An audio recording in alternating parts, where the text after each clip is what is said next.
Teemu Arina rakentaa viimeisiä yhteyksiä ulkomaille.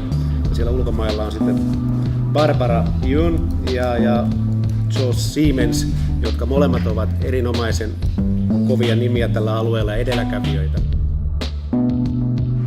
Mitä on sosiaalinen media? Se on tätä, mitä me harrastamme tässä näin. Olemme yhdessä ja jaamme ajatuksia ja tuotamme sisältöjä. Vuorovaikutusta. No niin, hienoa. Onko silloin sosiaalinen media sama asia kuin elämä ja eläminen? Se on aika hyvä. Sanoisin, että elämässä on kyllä muitakin piirteitä kuin sosiaalista mediaa. Mutta kyllä se on yksi keskeinen osa sitä.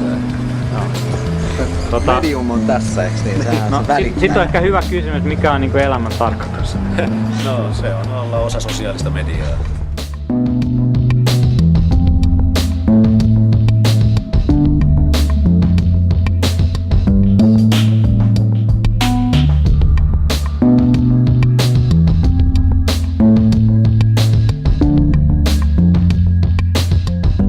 Asiantuntijat ja heidän tutkimukset osoittaa, että kaikki on itse asiassa tuottajia, kaikki tuottaa sanomia, jokainen osaa lukea medioita. Ei se nyt ihan niin ole. Miksi mä jakaa sitä mahdollisimman laajasti internettiin?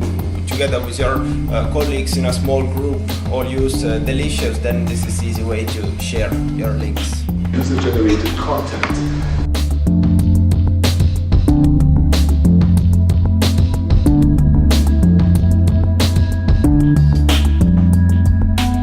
Internetvuodet on aika lyhyitä.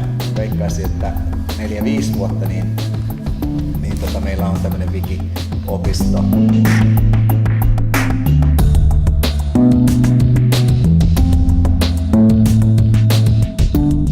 Sitä Wikipediaa täytyisi miettiä tämmöisenä niin kuin striiminä tai virtana, eikä tämmöisenä sisältönä, että sehän on jatkuvassa muutoksessa.